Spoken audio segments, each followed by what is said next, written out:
பருவமழை பொறுத்த வரைக்கும் மிகவும் தீவிரமடைய வாய்ப்பு இருக்கு. இப்பதான் ஏதோ கொஞ்சம் குறைஞ்சது மாரி இருந்துச்சு. ஆனா, இப்ப மறுபடியும் ஒரு புயல் சின்னம் பொறுத்த வரைக்கும் வங்கக்கடல்ல உருவாகுதுங்க. ஏன்னா, மிக ஒரு முக்கியமான ஒரு தகவல் நம்ம பார்க்க போறோம். இதுவரைக்கும் பெரிதளவுல தாழ்வு பகுதி எதுவும் உருவாகாம மழை மட்டுமே நமக்கு வந்து பதிவாகிட்டு இருந்தத பார்த்தோம். இப்ப மறுபடியும் மே மாத இறுதியில ஒரு தாழ்வு பகுதி எப்படி உருவாச்சோ, அதே மாரி இந்த ஜூலை மாதம் முதல் வாரத்திலேயே ஒரு தாழ்வு பகுதி வங்கக்கடல் பகுதிகள்ல உருவாகப் போகுது. இது எந்த அளவுக்கு பாதிப்புகளை ஏற்படுத்தும், எந்த மாநிலங்கள்ல அதிகமாக சேதங்கள் மற்றும் அதி கனமழை இருக்க போகுது, காற்றுடைய வேகம் எவ்வளவு, எந்த இடத்துல கரை கடக்கும் அப்படிங்கிற மிக தெளிவான முழுமையான தகவல் பொறுத்தவரை இந்த வானிலை அறிக்கையில கேட்டு நீங்க பயன்பெற்றுக் கொள்ளுங்க. கடைசி வரைக்கும் வானிலை அறிக்கை கேளுங்க. இதை கொஞ்ச நேரம் மட்டும் கேட்டீங்க அப்படின்னா உங்க பகுதிகளில் மழை வாய்ப்புகள் எப்படி இருக்கும் அப்படிங்கிறது தெரியாம போயிடும். அதனால கடைசி வரைக்கும் வானிலை அறிக்கையை கேட்டு பயன்பெறுங்க நண்பர்களே. எல்லாருமே அந்த லைக் பட்டனை கிளிக் பண்ணுங்க. அதே மாதிரி இன்னும் யாரெல்லாம் சப்ஸ்கிரைப் பண்ணாம இருக்கீங்களோ புதுசா பார்க்குறவங்க மறக்காம சப்ஸ்கிரைப் பண்ணி வச்சுக்கோங்க. ஏன்னா அப்பதான் அடுத்து வரும் நாட்கள்ல பெரும் மழையிலேருந்து நம்ம தப்பிக்க முடியும். நண்பர்கள் உறவினர்கள் எல்லாருக்கும் தெரியப்படுத்த ஷேர் பண்ணுங்க. அவங்களும் பார்த்து பயன்பெறட்டும். வங்கக்கடலில் ஜூலை முதல் வாரத்தில் புதிய காற்றழுத்த தாழ்வு பகுதி பொறுத்த வரைக்கும் உருவாக வாய்ப்புள்ளது. இந்த காற்றழுத்த தாழ்வு பகுதி வெறும் தாழ்வு பகுதியாக மட்டுமல்லாமல் மேலும் வலுப்பெறக்கூடும். பொதுவாக ஒரு தாழ்வு பகுதி உருவாகுது அப்படின்னா அதுல பல நிலைகள் இருக்கு. தாழ்வு பகுதி, ஆழ்ந்த காற்றழுத்த தாழ்வு பகுதி, தாழ்வு மண்டலம், ஆழ்ந்த காற்றழுத்த தாழ்வு மண்டலம், அதுக்கப்புறம் புயல் சின்னம், அப்புறம் தீவிர புயல், அதிதீவிர புயல் என இப்படி நமக்கு வந்து பெயர் வைப்பாங்க. இதுல இந்த தாழ்வு பகுதி எந்த அளவுக்கு போகும் அப்படின்னா ஒரு புயல் சின்னம் வரைக்கும் எதிர்பார்க்கிறோம். ஒரு காற்றழுத்த தாழ்வு மண்டலமாக வலுப்பெற்று அதன் பிறகு ஆழ்ந்த காற்றழுத்த தாழ்வு மண்டலமாக வலுப்பெற்று புயல் சின்னமாக மாறுவதற்கான வாய்ப்புகளும் இருக்கக்கூடும். படிப்படியாக மேலும் வலுப்பெற்று புயல் சின்னமாகவும் கண்டிப்பாக இது மாறும். சரி, இந்த அளவுக்கு நம்ம இது இது எந்த இடத்துல இது கரையை கடக்கும் அப்படிங்கிறதையும் இப்போ நம்ம பார்த்துடலாம்.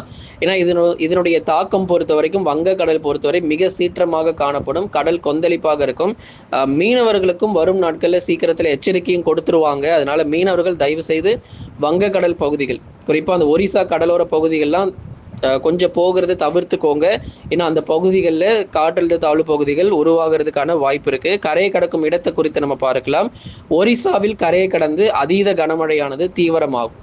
குறிப்பாக ஜூலை முதல் வாரத்தில் ஒரிசா மாநிலங்கள் புவனேஸ்வர் மற்றும் அதன் சுற்றுவட்டார பகுதிகள் மற்றும் ஒரிசாவினுடைய மேற்கு பகுதி அதிகமாக பாதிக்கப்படும். கடலோர பகுதியை விட ஒரிசாவினுடைய மேற்கு பகுதி மற்றும் சத்தீஸ்கருடைய கிழக்கு பகுதிகளில் அதிக பாதிப்புகள் அப்படிங்கிறது எதிர்பார்க்கலாம்.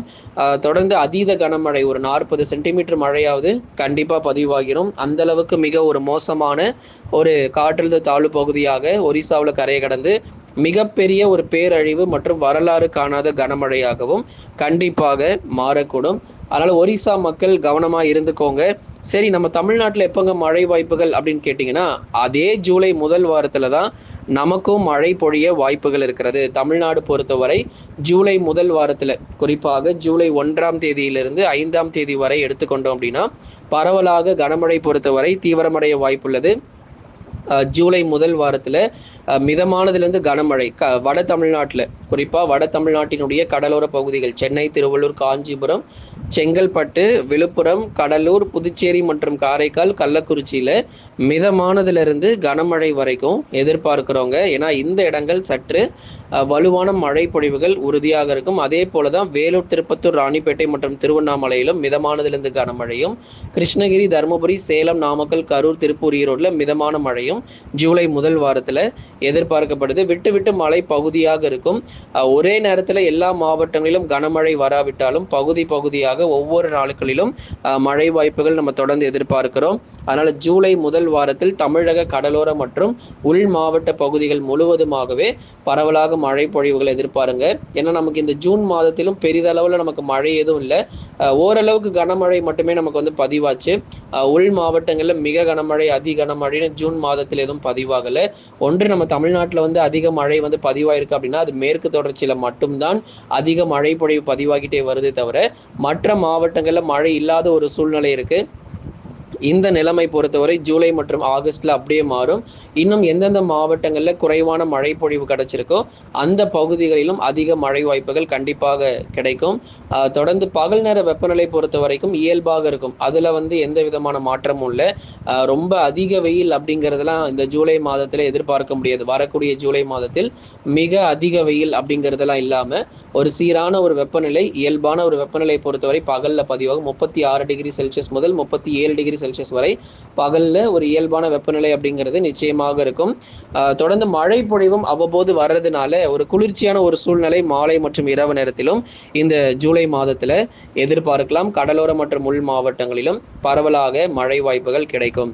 டெல்டா மற்றும் தென் மாவட்டங்களில் பகுதியாக மிதமான மழைக்கு வாய்ப்பு. டெல்டா மற்றும் தென் மாவட்டத்துல எந்தெந்த இடங்கள்ல மழை பொழியும் அப்படிங்கிறதை நம்ம சொல்றோம். ஏன்னா டெல்டா பொறுத்த வரைக்கும் பகுதியாகவே லேசானதிலிருந்து மிதமான மழையும், தென் மாவட்டங்களிலும் அதே போல பகுதியாக லேசானதிலிருந்து மிதமான மழை மட்டும்தான் டெல்டா மற்றும் தென் மாவட்டத்தில் இருக்கும். மதுரை முதல் தூத்துக்குடி வரை இருக்கக்கூடிய தென் மாவட்ட பகுதிகளில் மிதமான மழை பகுதியாக வரும். அதுக்காக மழையே பெய்யாம அப்படியே வெயில் மட்டுமே வந்துகிட்டு இருக்காது. நிச்சயம் நமக்கு மழை வாய்ப்புகள் ஜூலை முதல் வாரத்திலும் இருக்கு. அதே மாதிரி இந்த ஜூன் முடிகிற போதிலும் அடுத்து வரக்கூடிய இந்த நாட்களிலும் விட்டு விட்டு அவ்வப்போது பகுதியான மழை வாய்ப்புகள் கண்டிப்பாக கிடைக்கும். டெல்டாவில் இருக்கக்கூடிய காவிரி கரையோர மக்களுக்கு ஒரு எச்சரிக்கை. அதே மாதிரி சேலம் அருகே இருக்கக்கூடிய அந்த மேட்டூருக்கு அருகே இருக்கக்கூடிய காவிரி கரையோர மக்களுக்கும் ஒரு எச்சரிக்கை கொடுக்கப்படுகிறது. 1,00,000 கன அடிக்கு மேல் தண்ணீர் அப்படிங்கிறது, நீர் திறப்புங்கிறது கர்நாடகாவில் கண்டிப்பாக ஜூலை மற்றும் ஆகஸ்ட்ல இருக்க போகுது. அணைகள் நிரம்பியாச்சு. கேஆர்எஸ் மற்றும் கபினி அணைகள் முழு கொள்ளளவை எட்டியிருக்கு. வரக்கூடிய நீரை இப்ப இனிமே அப்படியே தான் திறந்து விட போறாங்க. சேமிக்க இடமில்லை. கர்நாடகாவில் தண்ணீரை சேமிக்க இடமில்லை. அதனால முழுவதையும் அப்படியே நம்ம தமிழ்நாட்டுக்கு திறந்து விட போறாங்க. அப்படிங்கிறதுனால கண்டிப்பாக காவிரி கரையோர மக்களுக்கு வெள்ள அபாய எச்சரிக்கை இருக்கு. அதனால ஆற்றங்கரையோர பகுதிகளில் குளிக்கலாம் போயிடாதீங்க. சட்டென்று வெள்ளப்பெருக்குகள் அதிகரிக்கக்கூடும். தொடர்ந்து நம்ம பார்க்கலாம். திருச்சிராப்பள்ளி, தஞ்சாவூர், திருவாரூர் மாவட்டங்கள் அதிக பயன்பெறும். இதன் காரணமாக மேட்டூரில் திறந்து விடப்படக்கூடிய நீரின் அளவும் அதிகரிக்கும். அதே போல இந்த டெல்டா பாசனத்திற்கு தேவையான தண்ணீர் பொறுத்தவரை இந்த வருஷம் கிடைக்கும் அப்படிங்கிறத நம்ம பார்க்கிறோம். சரியான நேரத்தில் மேட்டூர் அணையும் திறக்கப்பட்டது. அதே போல விவசாயிகளும் சரியான நேரங்களில் இந்த வருஷம் கண்டிப்பா நடக்கும். பருவமழையும் அதுக்கேற்றாற் போல மிகச் சிறப்பாக இருக்கு. வடகிழக்கு பருவமழையும் இந்த வருஷம் மிகச் சிறப்பாக இருக்கு. அது எல்லாமே கண்டிப்பா இன்னொரு நாள் உங்களுக்கு மிக தெளிவாக நம்ம சொல்றோம். அதனாலதான் தினந்தோறும் வானிலை அறிக்கை கேளுங்க. மேற்கு தொடர்ச்சியில மழை பொழிவுகள் எப்படி இருக்கும் அப்படின்னு சொல்லி நிறைய பேர் கேட்டிருந்தீங்க. கனமழை தொடர்ந்து பதிவாகும். நீலகிரி, கோயம்புத்தூர், தேனி, தென்காசி போன்ற மாவட்டங்களில் கனமழை பொறுத்தவரை தொடர்ந்து பதிவாகிறதுக்கான வாய்ப்புகள் இருக்கு. விட்டு விட்டு தான் இருக்கும். அதாவது 24 மணி நேரமும் மழை பெய்து கொண்டே இருக்காது. விட்டு விட்டு சில நேரங்கள் பெய்து வரக்கூடிய கனமழையாக இருக்கும். இனி வரும் நாட்கள்ல ஏற்கனவே மிக கனமழை பொறுத்தவரை மேற்கு தொடர்ச்சி மலையொட்டிய மாவட்டங்களில் புரட்டி போட்டிருக்கு. நீலகிரி, கோயம்புத்தூர்ல தொடர்ந்து இன்னும் தேனி, தென்காசி மற்றும் கன்னியாகுமரி போன்ற இடங்களிலும் மேற்கு பகுதிகளில் பரவலாக கனமழை விட்டு விட்டு அவ்வப்போது நமக்கு பதிவாய் கொண்டேதான் இருக்கும். ஏன்னா இது தென்மேற்கு பருவமழைங்கிறதுனால தொடர்ந்து உங்களுக்கு மேற்கு தொடர்ச்சி மலையொட்டிய மாவட்டங்களில் இடைவிடாத மழை வாய்ப்புகள் செப்டம்பர் மாதம் வரைக்கும் இதே போலதாங்க இருக்கும். கொஞ்ச நாட்கள் மழை வராதது போல தெரியும். அப்புறம் சட்டென்று மழை பொழிவுகள் அதிகரித்து மிக கனமழையா கொட்டி தீர்த்துட்டு போயிடும். நண்பர்களை நீங்க மறக்காம ஒரு லைக் பண்ணுங்க, சப்ஸ்கிரைப் பண்ணி தொடர்ந்து சப்போர்ட் பண்ணுங்க. துல்லியமான வானிலை அறிக்கையும் பெற்றுக்கொள்ளுங்க.